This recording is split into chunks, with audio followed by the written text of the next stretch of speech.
Breaking news చూస్తున్నా మరో star cricketer రాజకీయాల్లోకి అడుగుపెట్టనున్నట్లు తెలుస్తోంది. టీమిండియా పేసర్ మహమ్మద్ షమి బీజేపీలో చేరినట్లు సమాచారం. వచ్చే లోక్సభ ఎన్నికల్లో ఆయన పశ్చిమ బెంగాల్ నుంచి పోటీ చేస్తారని ప్రచారం జరుగుతుంది.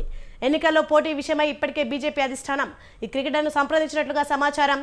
ఈ చర్చలు సానుకూలంగా జరిగాయని, అయితే పార్టీ ప్రతిపాదనపై షమి తన నిర్ణయాన్ని ఇంకా చెప్పలేదని కమలం వర్గాలు అంటున్నాయి.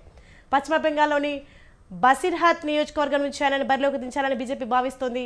తద్వారా మైనార్టీ ఓట్లను ఆకర్షించాలనేది కాషాయ పార్టీ వ్యూహంగా తెలుస్తోంది. ప్రస్తుతం బసిర్హాత్ నియోజకవర్గానికి తృణమూల్ కాంగ్రెస్ తరపున నుస్రత్ జహాన్ ఎంపీగా ఉన్నారు.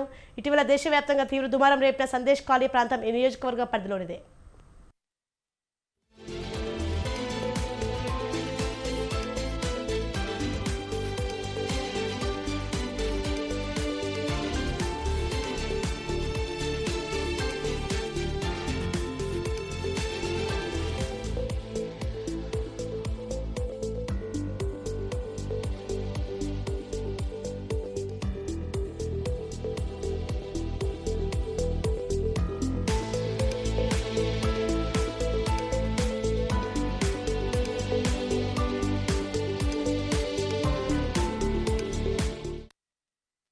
ఇటీవల షమి తన కుడికాలి చీలమండక శస్త్రచికిత్స చేయించుకున్నారు. దీంతో ఈ నెలాఖరున ప్రారంభమయ్యే ఐపీఎల్ సీజన్ మొత్తానికి దూరమయ్యారు. ఈ సర్జరీ విషయాన్ని షమి సోషల్ మీడియాలో వెల్లడించగా మోదీ స్పందించారు. త్వరగా కోలుకోవాలని ఆకాంక్షించారు. గతేడాది వన్డే ప్రపంచ కప్ టోర్నీ ఫైనల్లో భారత్ ఓడిపోయిన తర్వాత కూడా ప్రధాని టీమిండియా ఆటగాళ్లను కలిసి ఓదార్చారు.